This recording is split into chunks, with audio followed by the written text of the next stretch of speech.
Okay, great. That was just our attendance. Let me just, okay. So I'm going to just go into my account for lecturers here on eThuto.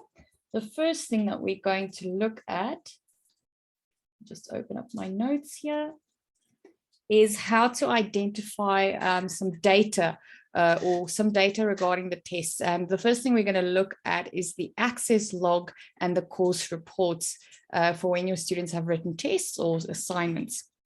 Okay, so I'm going to go up to a course, and I earlier wrote a test as a student, and a test that I set up. I made a couple of mistakes in the test to show you how to fix those as well. So let's get on to that test. All right, so here's my test, this example test here. And when I go to the grade center, full grade center, I can see that, sorry, I should have probably cleaned up my grade center before I did this. Okay, so no, that's the assignment.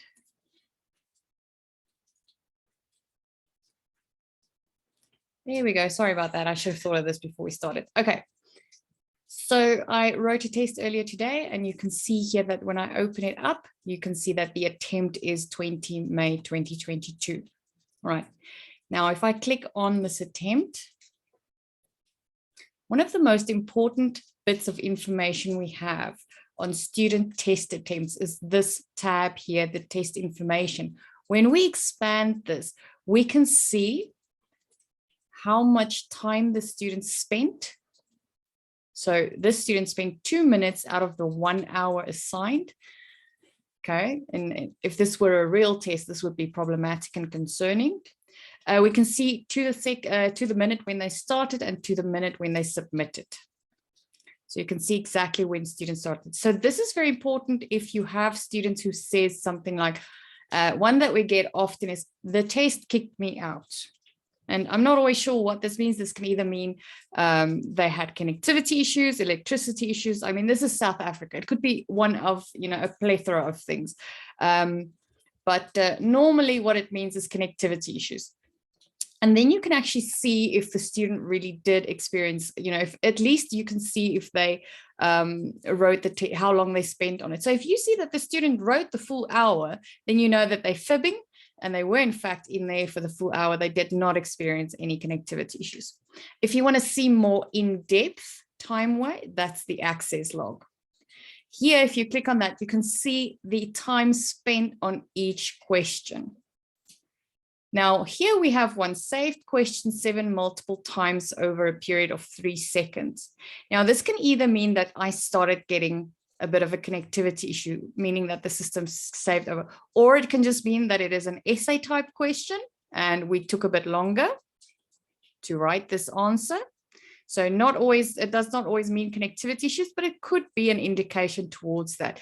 But more often than not, and I'm going to be honest with you, this does not mean connectivity. It means that the student is just spending a bit of time on the answer. So it's going to be where you want them to define or an essay question, or something where they spend a bit of time on the question. All right. So we can see all the way through and up to the test submitted in the time that we have. So the access log is really great for troubleshooting when your students have issues. You can see by, the time, and you can make certain assumptions based on the information here. If the student says, for instance, that they were kicked out, as my example, then you can see exactly if that were the case. You can see, well, they spent approximately 3 minutes per question, and then all of a sudden from question 6, nothing, they had nothing. And this can give you an indication that the student might be telling the truth or something like that. Remember, all of this is just your assumptions. We can't actually prove ever that a student had connectivity issues or load shedding. Remember, the system sees in binary. So the system sees, yes, the student was active. No, the student was not active. The difference for the system between losing internet connectivity, losing power, or simply closing the browser or switching off the computer looks exactly the same. So we can't tell you that the student had load shedding. We can't tell you that the student had connectivity drop, internet access problems, or anything like that. We can only tell you that the student was on, was not on, and this is the time they spent, and this is the time they spent per question, for instance. Okay, so remember, the system cannot do human deductions. It can only show you the facts. So I have a lot of people who ask me, can you help me prove that the student had load shedding?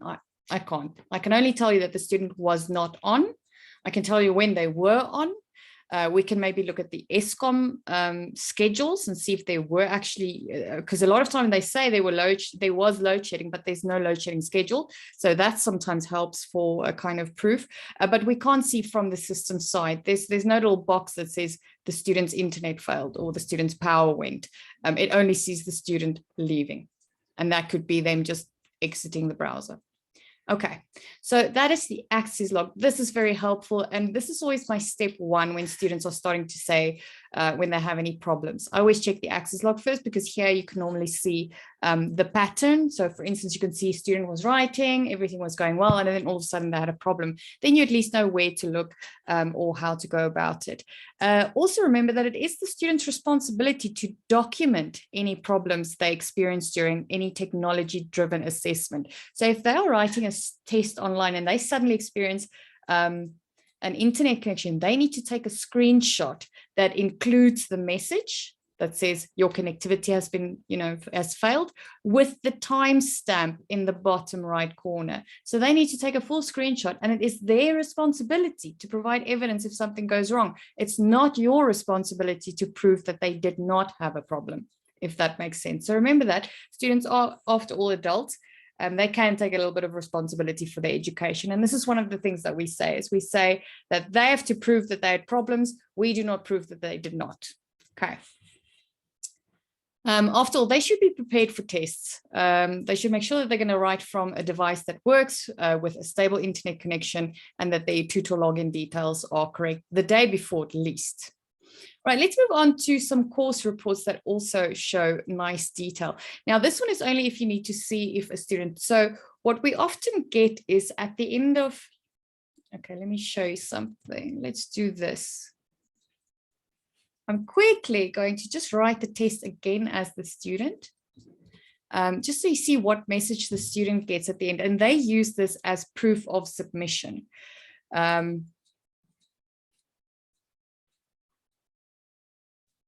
So sorry about this. I'm not going to actually write the test. Don't worry, it's going to be real quick. I'm just going to skip all the way to the back.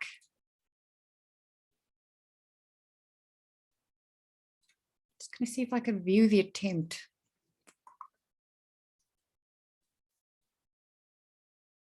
Okay, right. So I don't even need to go and do the test again. I can view the attempt.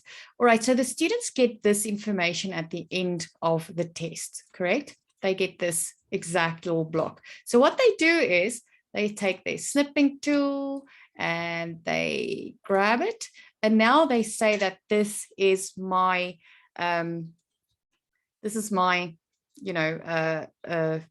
proof that I have written this test. There is my name, there is my status, there is my time elapsed, and there's the test name. Okay. However, remember this, we do not accept these as proof of submission because it's so easy to edit. If I open this image in a PDF document, I analyze it for script, and I can just change the text. I can put in my name here, so I can receive this image from my friend.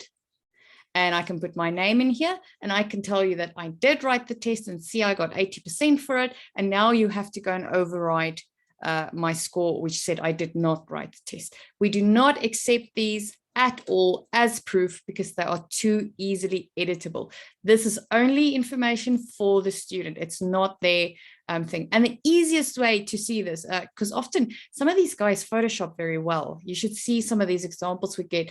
I think some of the design and studio art students will be jealous at the level of Photoshopping going on here. So it's very difficult to see from the document itself.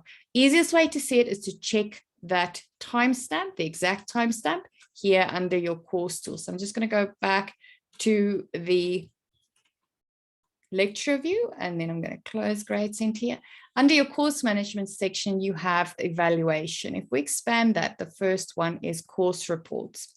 Now, under the course reports, and there are a lot of course reports, I do have an eThuto talks on YouTube where we do course reports. I think I can do one again at some time, because course reports are really amazing for your evidence and for reporting. So you can go and play around with some of these. They are really helpful for that. But what I'm going to focus on today is the single course user participation report.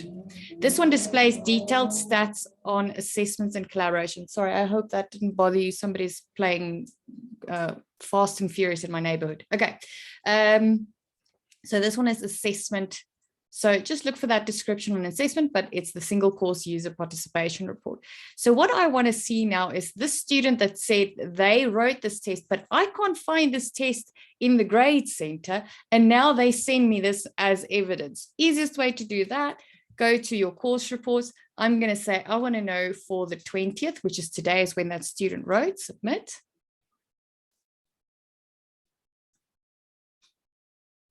And it's going to generate an Excel sheet for us with all the students that wrote on the dates that you put in. So we put in one date. Sorry, it opened the Excel on the other screen for some reason. There we go. And because only one student wrote this test, what is happening now? Sorry, it hasn't generated yet because I only wrote this test like 10 minutes ago. I didn't know it was going to take that long. Okay, let me just show you what those reports look like. Sorry about that. I thought it's quicker on the report generation than it is apparently.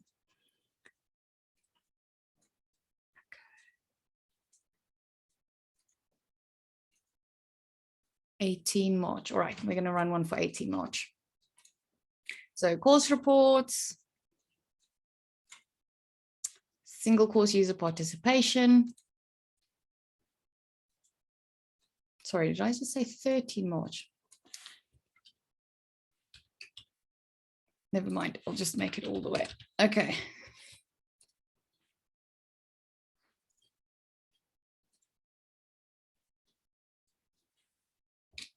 Okay, someone's asking for the attendance register again. There we go, in the chat box. All righty, so now I can see the student when they wrote. And this will be a whole list of all your students who wrote in the days or handed in an assignment during the time that you put into the report. So I put in 13 to 18 of March, and here you can see it. For some reason today it is in American dates. I hate it when that happens. When that happens, you can just change it in your Excel. It's super annoying for me. I don't know why the Americans just don't conform to the rest of the world. So you can see the student information here. So you can see ID, student badge, available, da, da, da, da, da. But what we want to look at is this most recent submission timestamp, and then compare it to the timestamp on the proof that the student sent. Now, very often when we can't find the submission, we don't find it for a reason. Look, if it's not in the grade center and you did not clear it yourself as the instructor, and there are no other instructors on your page who could have cleared it, then that means the student is almost 99.9% fibbing and trying to pull one over.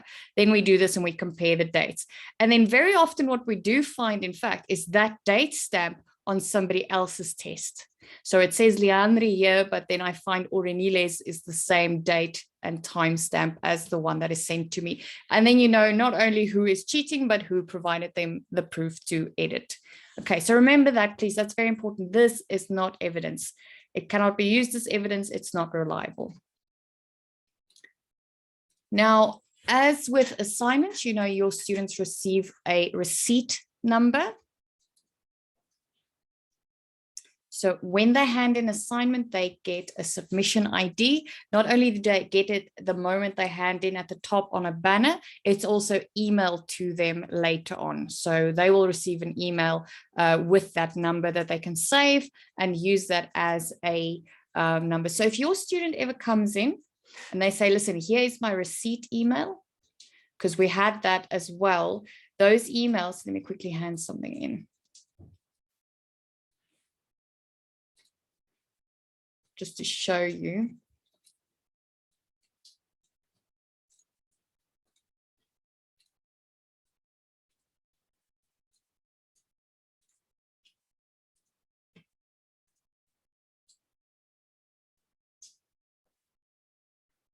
Okay, so as soon as the student hands in, they get this purple success banner, and here is a number, and this is their submission confirmation ID.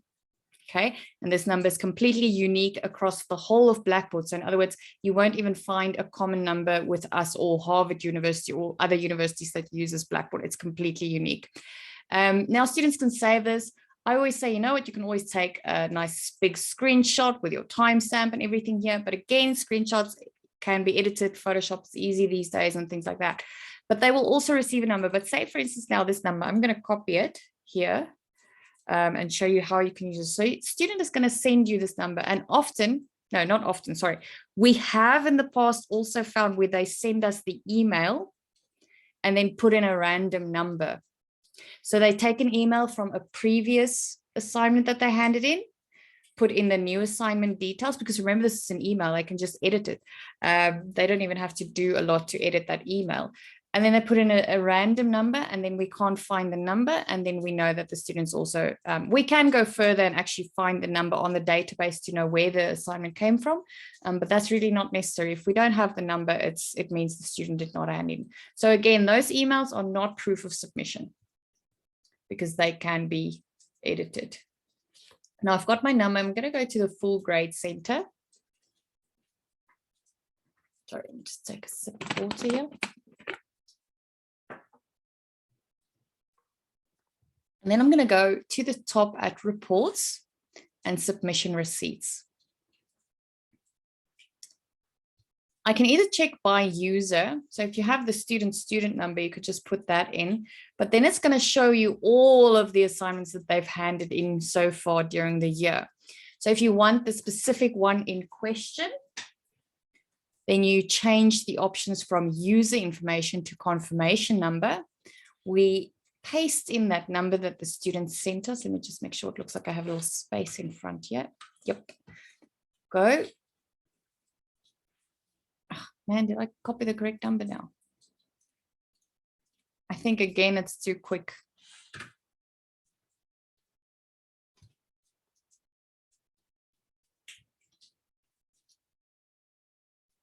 Sorry, I keep thinking that Blackboard servers are faster than they are.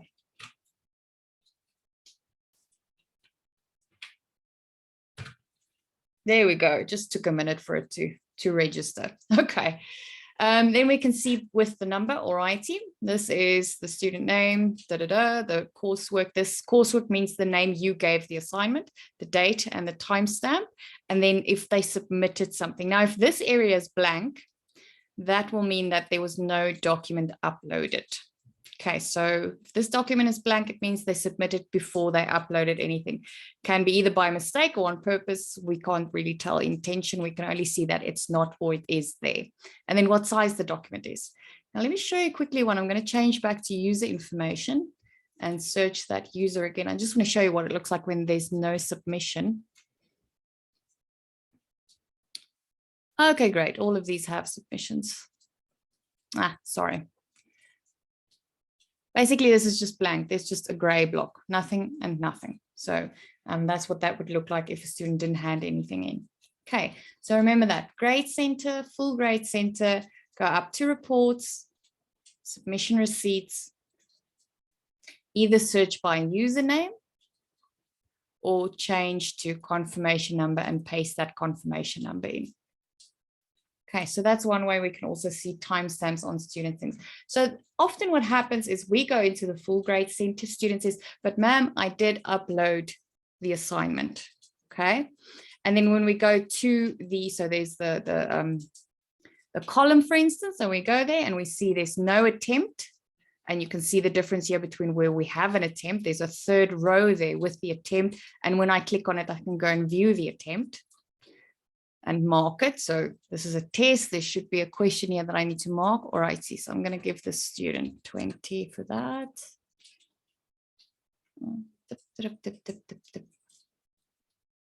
And we go and mark our student, and that's the difference. So we can see that there is an attempt, but when we go to this student's test, there's nothing there. We can even investigate further by going up to the mark details and look at the mark history. And here you can see no mark history information is available. So there is no attempt. There was no attempt made. And if the student had any issues, for instance, they started the test and they couldn't finish it, there will be information available. Okay, so if it's blank like that, it means that the student handed in nothing or started nothing. You have the icon legend here at the bottom right, okay? Here you can see what these different icons mean. Now, if a student, for instance, started a test and was unable to complete it, or started handing in an assignment and was unable to complete it due to, power cuts or internet connectivity loss, or whatever the case may be, they will have this blue icon next to the attempt. Okay, so even if a student did start, they will never have a blank. The blank only is for when a student did not complete or participate in the test or try and upload the assignment. Okay, so you will have some kind of icon there. You can see some of these other icons. We very rarely see error icons, but that can also happen. But mostly you'll see the attempt in progress. And then, the student had some kind of issue where they had a power cut or a problem with uploading the file or something like that. Okay, so remember the icon legend. That's quite helpful if you don't know what something means. One that I often see is the not participating icon. And this is when you assign group assignments and a student is not in a group that may do the assignment. So if you ever see this next to a student and that student is supposed to be in a group, that means you missed them and they weren't allocated a group and they can't do the assignment if it's a group assignment. Okay, so remember that one also for whenever you see something like that. I'm just going to take a quick pause here. I've got a question in the chat box. Hi, Vanda. She's asking, in case of an incomplete submission, blue icon, does the student need to resubmit? Yes. So in case of a blue icon, often the blue icon appears while the student is actually still writing. So if you want to see how your students are doing while they're writing a test, let me give you an example. I wonder if I can do this test again. Let me just first open it up.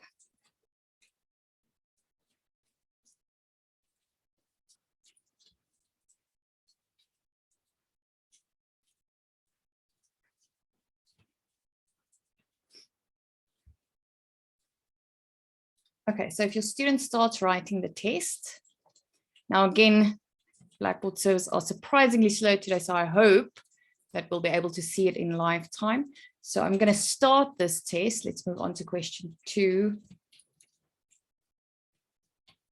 3. All right, so I'm in the middle of taking this test. So hopefully back on my grade center, we should see the student. There we go, perfect.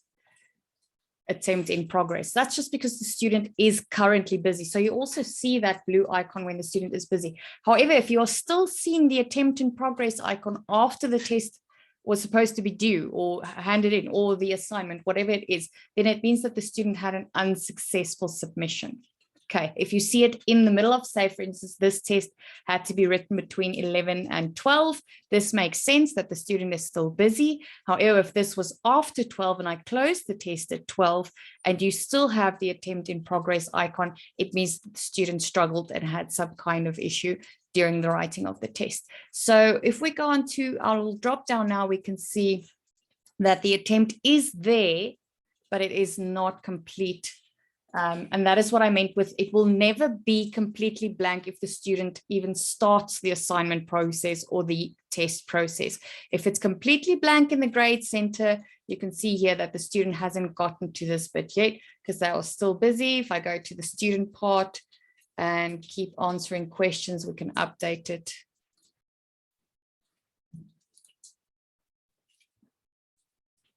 And you'll see that this none given will change to the coordinates that the student is doing. So this is happening live. Okay, so remember that blue can mean the blue icon. Let me return back to the grade center.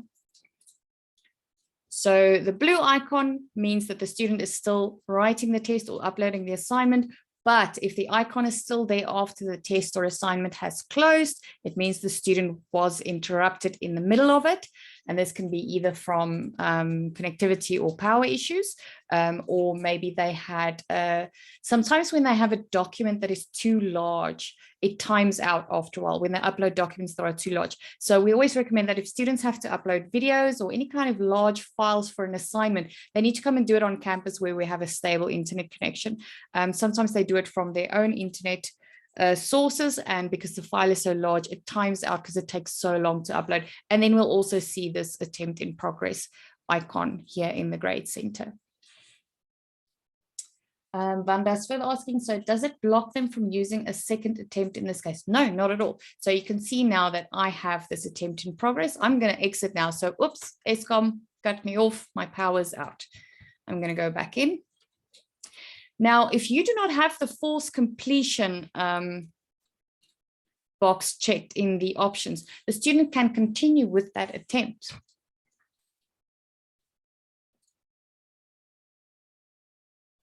So student just goes back in, goes back to, and now I can continue because force completion was not, so I can just continue where I left off, which was question 5 of 10.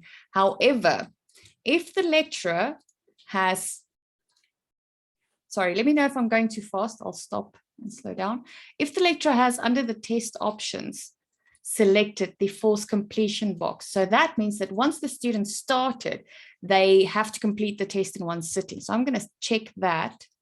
Now, because I've enabled that, when I go back here and I try the test again, this time the option is going to be to begin a new attempt instead of just getting to continue on the old attempt. That's why we always say be careful when you check the the force completion button, because if you have students writing on campus, you know they're going to have a stable internet connection. It's great. It helps you, you know that students can't go out of the test, go and Google stuff and come back in. It's nice for that. But if your students are going to be writing from home or anywhere else, and even though we ask them to prepare by making sure that they go to a place where there's a stable connection, they don't, and you're going to have a million requests for, ma'am, can I please have a second attempt? And you have to go and create exceptions where you have to go per each student that complains to the test options and create an exception for that student. Say this student didn't have a chance and now they get, maybe they get 2 attempts instead of just the one that you gave everyone else, for instance. And then you will have to do this for every student. So next student complaints, come back, add user. Next student complaints. So be very, very careful. Charles, yes, of course, you may be excused. I am recording the session and I will be sharing it on YouTube later. So you can just catch up. Okay. So careful with the force completion box. And that is what that looks like. Let's go back to the grade center. Now, I'm quickly going to just complete this test from the student side so you can see what it looks like when they have an attempt after a failed attempt. I see that there's another question there in the box. I'll answer that momentarily. So now we can see that the student has a number of attempts and they are now needs marking. Vanda, I hope that answered your question. Okay, Peter has mailed me something. Let me quickly open up my inbox.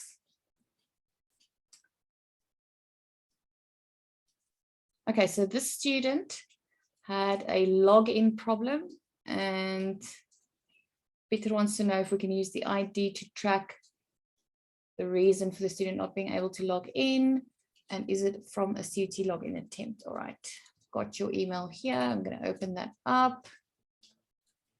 Okay, so you can all see the sign-on error. So yes, we can use this error, or actually just only Dr. Badenhorst can search the database for these errors. He's the only one with the analytics privileges.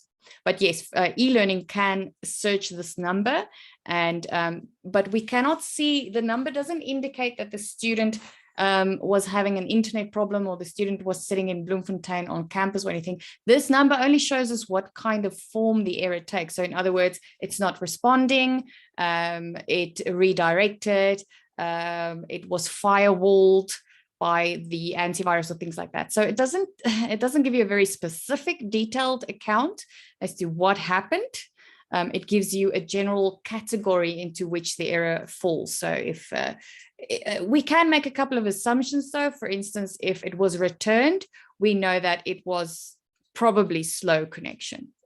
However, there can be other reasons for return of URL, but we can assume in this case, because it's just what we see most often, is that the student's internet was slow. However, I can tell you immediately that this specific sign-on error does not happen from slow connection. Slow connection gives you a 407 in the browser directly, and you can see it immediately. This sign-on error is from the one that we experienced last week. I don't know if you remember the crazy Friday of 2022, last week Friday, when Blackboard decided to shut down for 4 hours or so. So these are just residual ones that we still have from Friday. So Peter, if you get any more of these, please forward them to Dr. Bardnos and he will reactivate the student. So these ones with the red sign-on error sign is just residual ones from that very bad Friday we had last week. So these are not ever internet connection issues. Okay, these are issues with the sign-on account that we have with Mimecast and Office 365. Because remember, we linked everything up so that we use the same sign-in for our Office, Outlook, ITS, etc., and Blackboard. So that is what that one means. But yes, if you ever see these error IDs, they don't only occur here, they occur within the system sometimes. We can see with these errors, we can see what the issue is. But again, like I said, it's not very specific. It doesn't say exactly the issue is, but it does give us a category that we can refine and know at least in what area the issue was. Sometimes it's just something silly like the student blocked pop-ups on their Bitdefender or their whatever firewall or antivirus they use, and then we can see that it is a firewall issue, for instance, and that is why the student is getting this error. So Peter, I hope I answered your question. All righty, let me just get my notes again. Let me see where I'm moving on to next. Okay, so another thing that I get often is we set up automated tests. In other words, the test gets marked by the system, but you make a mistake and now you have 500 submissions and you made a little mistake in an answer. So I made a mistake in this one. I'm going to show you here. I just want to get the one that's already marked. Okay, so we're going to go to the attempt now of the student. And when I run through the attempts, question number 3, I made a mistake. So the student is supposed to choose 2 reptiles. Newt and crocodile is the correct answers there. But by accident, I chose panther when I was setting up the test, and now it's considering those 2 as correct. And now I've got 500 students who actually gave the correct answer, but they only scored 1 out of 2 where they should have had 2 out of 2 or 1 out of 2 if they didn't get crocodile, for instance. So everyone always panics when this happens, and it's fantastically easy to fix. So this is what we do. We simply go to the test, edit the test itself. So we don't edit the options. We're going to edit the test itself, and we just fix it. So I'm going to go down to question 3. I'm going to edit the question, and I'm going to change my answer to answer B, which is Newt, and I'm going to remove it from D, which was not correct, panther. And you'll see that this time, instead where it normally just says submit, it says submit and update attempts. We click, it's going to tell us how many attempts will have to be remarked, and depending on this is how long it's going to take. Now, it's not going to take long on your end.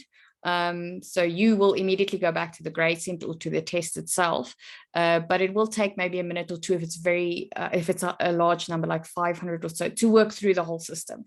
It's pretty quick, but I mean like 5 minutes max. But sometimes people go in immediately, and then as Murphy would have it, they choose the one test that hasn't been marked yet and they think it didn't work. So just give it a couple of minutes. We're going to say, okay, oops, I forgot to change the partial credit. All right, so Panther shouldn't get 50% anymore of the partial credit. Instead, now Newt should get it. Where's Newt? Newt, Come here. There we go. Sorry, I forgot to do that. Okay, it will be fine now. Okay. Now, when we go back to the tests, the grade center,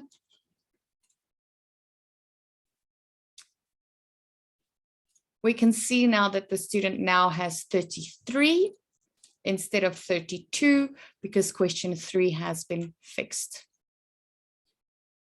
And if this student goes to their My Grades, they will get an update.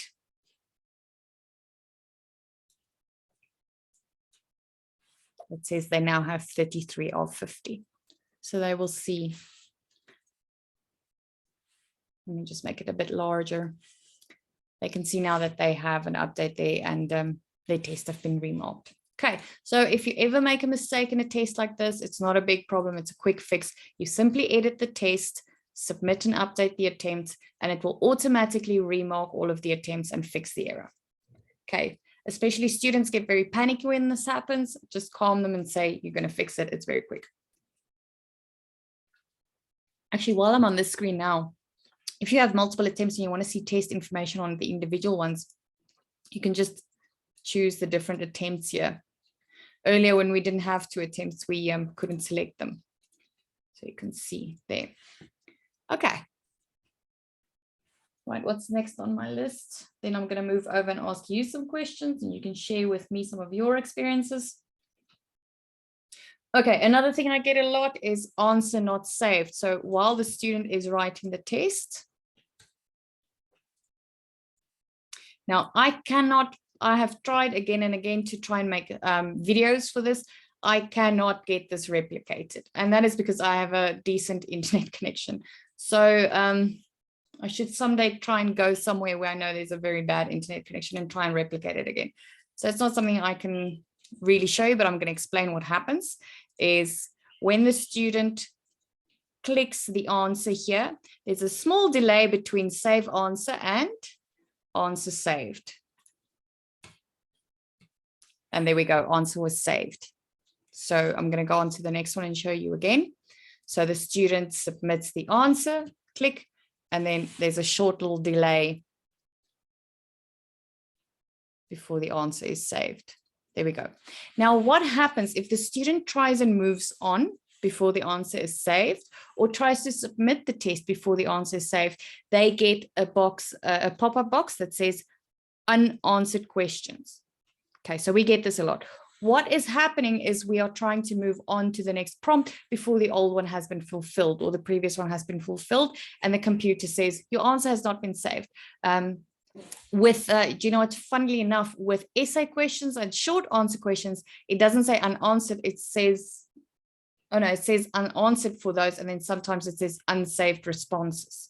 So either one of those two, it will say, and that is just that is that little delay between actually answering the question and the question being saved. Now, sometimes then what happens is students get, they get panicky, and what they do is they go and click on save answer, click on save answer, click on save answer, and they click 15 times trying to force it to save the answer when they don't have the connection to support the save. The save is happening in the background by clicking on it continuously. They're actually slowing down the process and making it more likely that they are going to get an error when they finally submit. So they need to be patient, and we do cover this with them in the orientation training, but students don't always pitch up for orientation training, and they forget, or they're stressed. They're writing tests, so they are sometimes stressed, and sometimes they don't have good devices and they know it and they are already stressed about it, and then they struggle the whole time. So they do this thing where they click and click and click and click and click. I've seen videos of them doing it, and what they do is they just actually exasperate the problem, and more likely are going to experience some errors at the end when they try and save the test. So again, they need to have a stable internet connection. We need to encourage them to make a plan. If they cannot come to campus to go to a computer lab on test days, they need to make a good plan for where they are writing from home. Writing from phone devices is awful. Most of our problems that we experience is because students are writing from phones. I'm going to give you a couple of tips for when they have to write from phones, because I mean, sometimes they have to and they can't help it. But if they can possibly avoid writing from a device like a tablet or a phone, we do recommend it going to a proper computer, because it's just better. Now, one of the reasons they struggle writing from a phone is because they do not clear their browser history. They do not clear their browser cache. They do not clear their cookies. And these have built up so much, and they have a basic device with very little memory, and they are basically just asking too much of the device. Now, the quickest way to do that is just uninstall and reinstall the browser. So you take your Google Chrome, you delete it, and you go back to your Play Store or App Store and you install it again. That's the quickest way to fix it. However, most students won't have the data available to install the browser again, because it is quite a large app to install again. So in that case, they need to go and clear the browser. And please have them do this before they start writing the test, because if they try and do it while they're writing the test, it's absolute chaos. Now, I'm not going to show you how to do all of the operating systems and all of the browsers in Google Chrome and on a PC like I am now. It's Control-Shift-Delete. Oops, sorry. Control-Shift-Delete. And you just say what you want to have cleared. Now you can see I've got 390 megabyte of cache stored up here, which is going to slow down a device by quite a lot. I'm working on a PC and I've got quite a nice computer set up here, so it shouldn't be a problem for me, but I'm going to clear it anyway just to show you. And this is really the first thing they need to do before they start writing a test, is go and clear that history and cache. Also close any tabs, so tabs at the top. You will not believe how many tabs a student can have open at one time. It is insane. After a while, these little tabs are so small, it's hard to even see what they are looking at. Close all of the tabs to make your phone or your computer as efficient as possible. Write with only the single tab open. Now, the reason they want extra tabs is because they are Googling the answers. And I'm sorry for them, but that if they don't have a very good device or a computer, that's going to just mess it up for them. So have them close all of the tabs, have them close any other applications on the mobile device, such as WhatsApp, because they're also texting each other. WhatsApp is quite a big one. It eats quite a lot of memory. Google, all of these actually take quite a lot of memory, the ones that they want to use. Yeah, but just have them close all the apps anyway on the phone. And also on a computer device. If they have, you can see here at the bottom, I've got Zoom and Edge and Chrome open. Have them close everything else and just use what they need to use to write the test, and things should go smoother. The last thing they can do is clear some memory on the device. Now, on a phone, memory is used. So the same memory that you use to store your photos and your videos and your apps is also used as cache and RAM to make the phone perform, or the device perform, not necessarily just a phone. So if they have a 16 gigabyte memory phone or tablet, and they have 20 megabyte free space, they are going to experience issues. We say at least 20% of the available memory should be free. So in other words, if you have 16 gig, 20% of that should be clear and free for the phone to use as RAM. While writing the test. Okay, so this is something we find a lot with students because they have a lot of videos and a lot of apps and a lot of photographs, and these clog up their memory, and then they have very full phones before they go into it writing their test. They should at least have 20% available before they start writing their test, and this will also help smooth over some things. Now, whenever students have an issue, they and really, this goes for you as well. It's good to tell them to search keyword searching, just how they search things, for instance. Now, let's say a lecturer has a problem. I often have lecturers have problem, and then they search this. They say, test not submitting. Sorry, not lecturers, students. Test not submitting. Now, how is Google supposed to know what you're talking about? I mean, this can be anything. There is actually coming one up for Blackboard. Interesting. But I mean, there are over 200, 300 LMSs out there. Blackboard is one of the larger ones, but there are a lot of them. So you don't know what results are going to come up. So if students can just start using correct keywords. Now at CUT, we use Blackboard, Learn, Original Experience. Okay, so they need to have these 3 keywords in Blackboard, Learn, Original Experience. Then we start with what we are doing at the moment, test, and then we can say what is happening. For instance, not submitting. And now we will be taken directly to the exact place we need to go.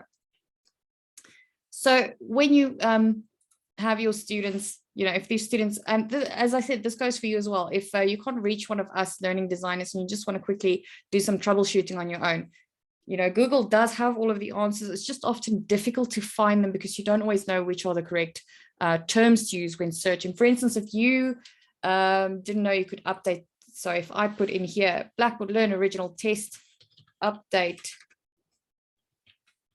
attempts, for instance, then what I showed you earlier on updating the attempts will pop up. And you'll go directly to Blackboard's site and so on. But I mean, you guys at least have access to the learning designers, but if you maybe have a test after hours and, you know, we are unavailable or something like that, this is a nice thing to know. It's just search Blackboard, because that is the LMS that we use.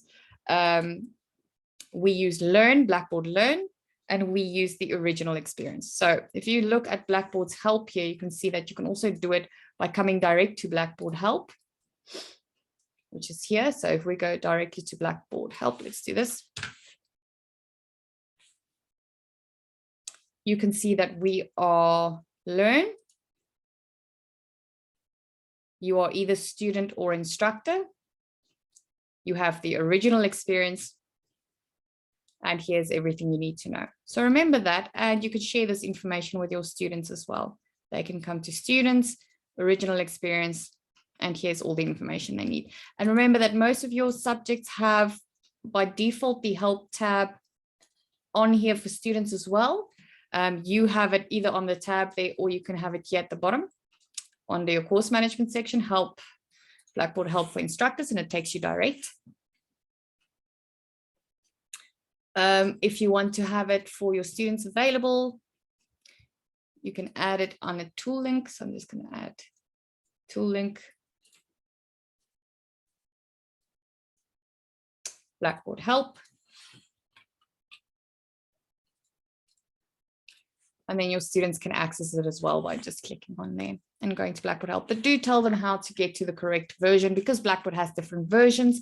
It's important that they understand that we use the Original Experience, not the Ultra Experience, and that they search under the correct heading for any answers that they want to do. All right, I'm going to stop here now. I want to hear from you guys any other things that you struggle with during assessments, and then we can address them, or any questions on what I've covered so far today. So please feel free to unmute yourself or pop in some text in the chat box. I have it open here.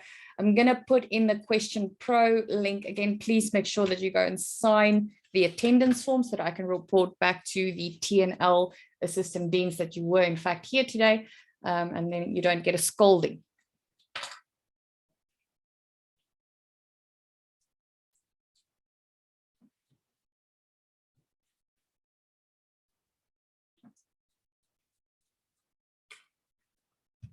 Any questions?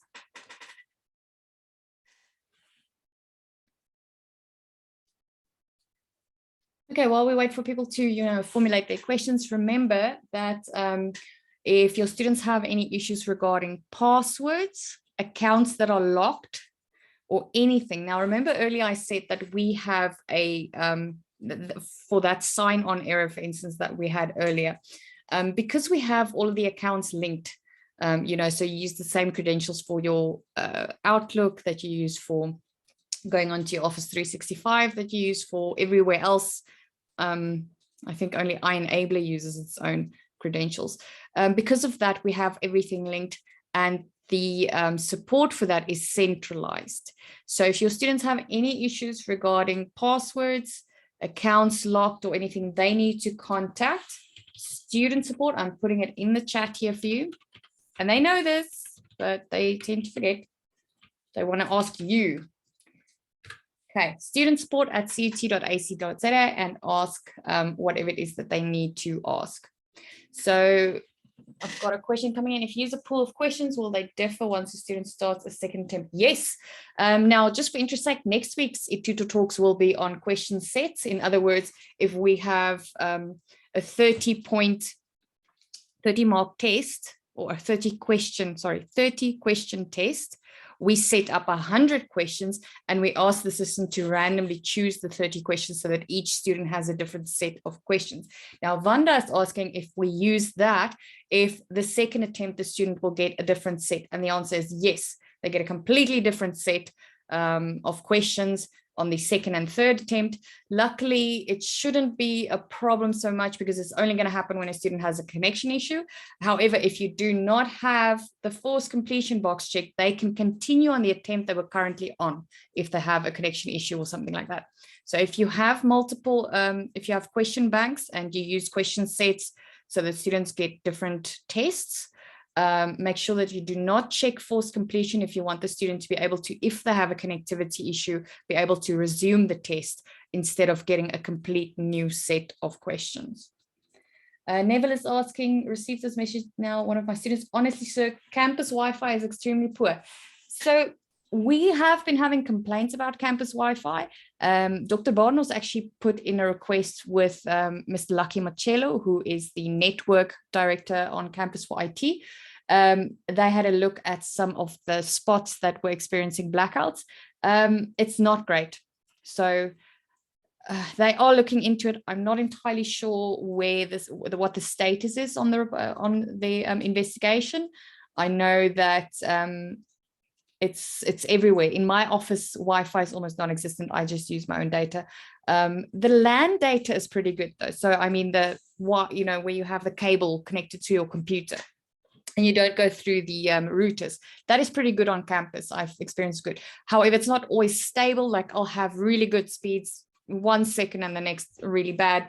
So no, internet isn't always great. But if they do write from a computer that is connected by cable in one of the computer labs, they should be fine. That internet connection is quite decent.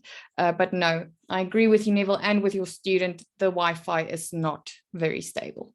So please ask them not to try and write tests from CUT Wi-Fi, rather go and find a seat in one of the computer labs, or you as a lecturer can book out a computer lab in the Student Academic Center for writing tests.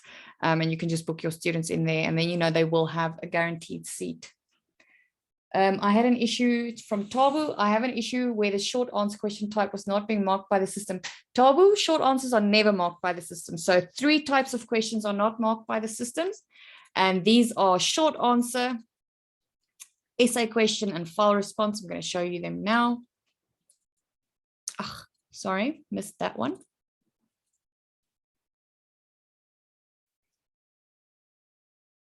Oh, sorry, this is a test that's already been written. What am I doing? I'm not thinking anymore. It's Friday, guys.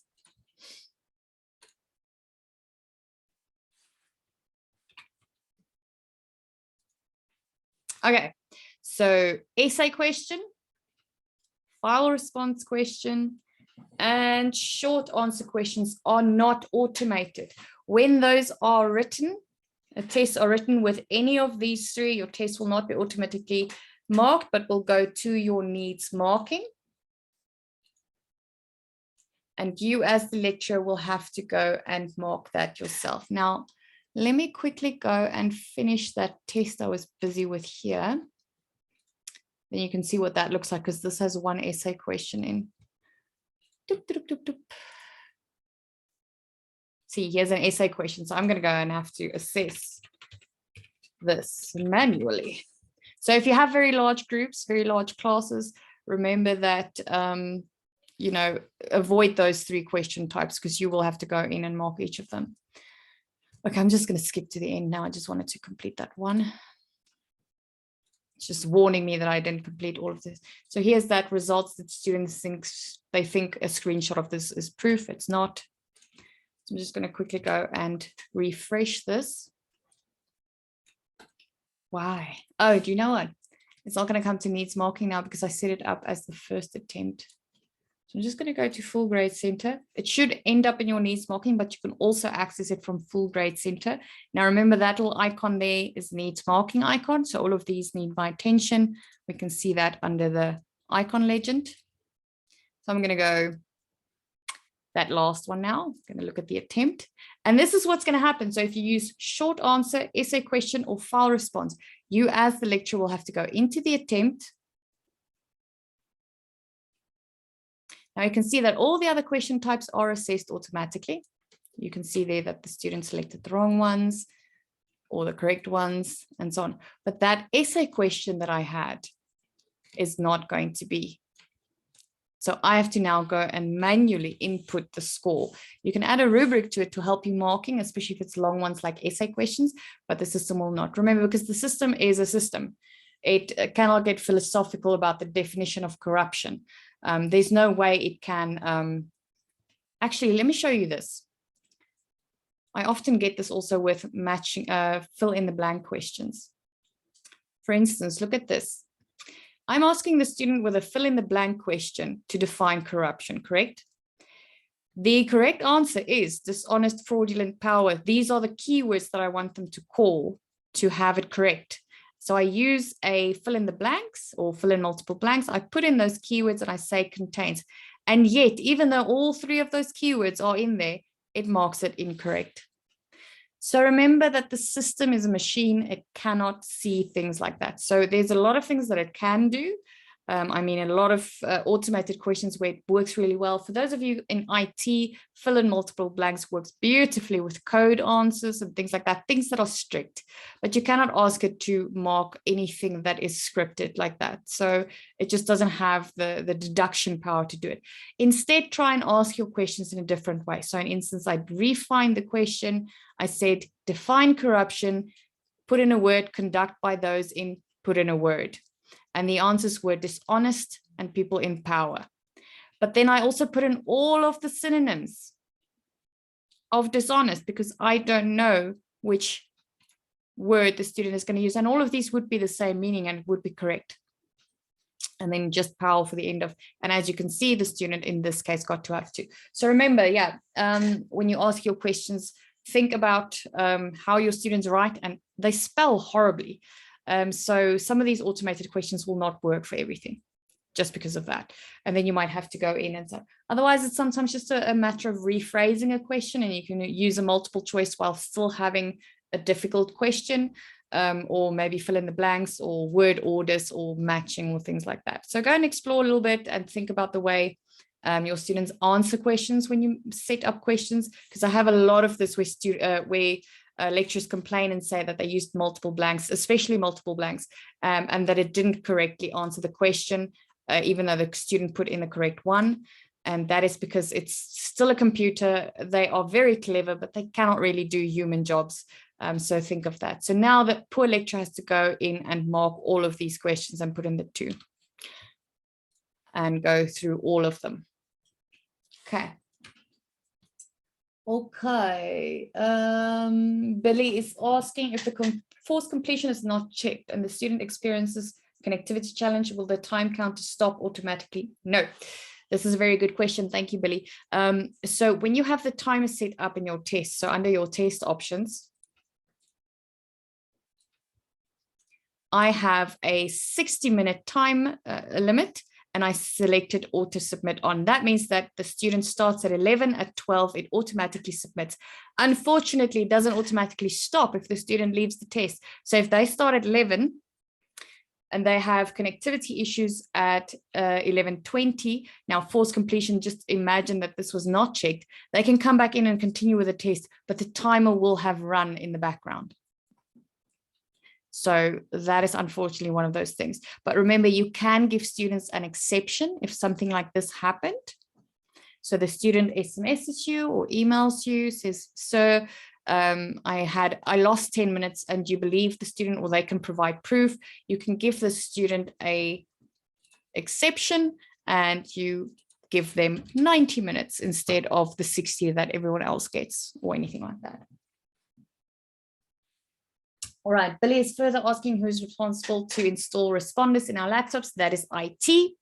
So IT does not want to give us install administration rights on CUT laptops. I think they're scared we're going to put in games for you. So you need to do it through IT. So the email address is itservicedesk@cut.ac.za. And you merely just send an email and say you request a install of responders. They already have the install files and the keys and everything. Normally what they do is they will either make an appointment with you to come and see you in your office, or they can also do it via software like TeamViewer and things like that, where they remotely access your computer and install the software. But yes, it is definitely IT for installing of software, any software, but yes, responders as well. So they have to do it. If students' marks do not show on the online test, but they appear underneath marking, how do I mark it? These questions are the ones that the system marks automatically. Okay, so Bianca is asking, and this happens. So you have a test that is fully automated. So you have no file response, short answer, or essay question types, but still you get the needs marking icon in the full grade center. You get that icon, even though none of your questions needs any input from you. This only happens for one reason, and that reason is that you set under the test settings a due date.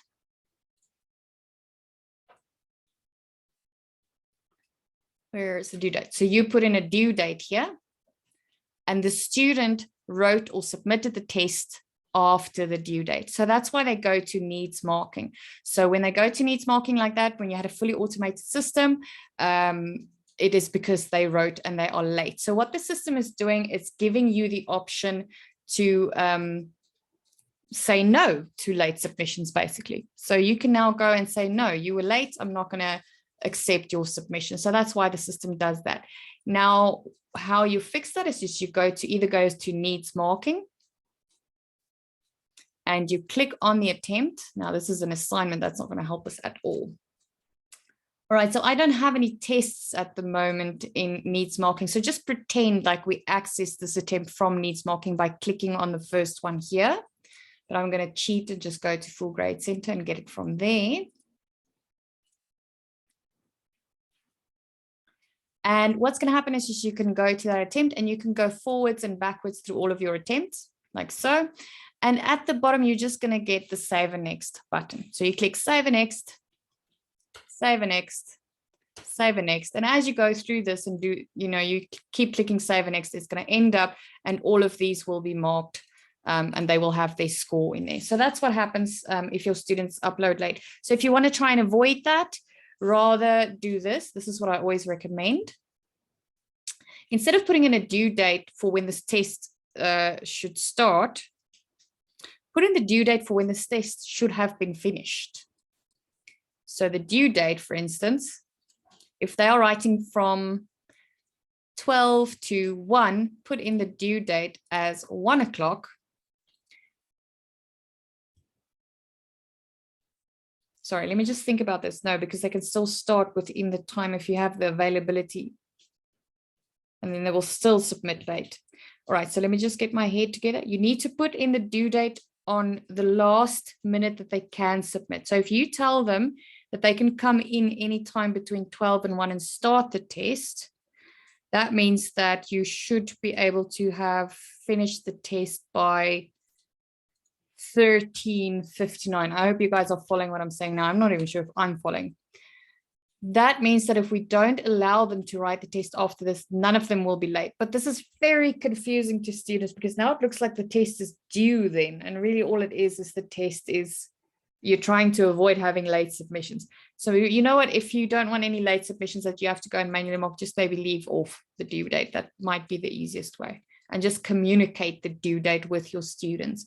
Remember, the availability end date really is your due date. I mean, that can double up as your due date, and that won't cause the problems that Bianca is talking about. Okay. All right. Yes. Prosper, goodbye. Hope you have a great weekend. Everyone leave when you have to leave. I know we're already running over. Remember that I'll put the video up later on today on the YouTube channel, so you can share that with any colleagues that didn't make it today, or for yourself to refresh. So anyone who needs to go, please go. Have a lovely weekend. Anyone who wants to stay and ask some more questions, you're welcome to do that as well. I don't have anywhere to go, so you're welcome. Let's stop the recording while we're at it so that I can just keep the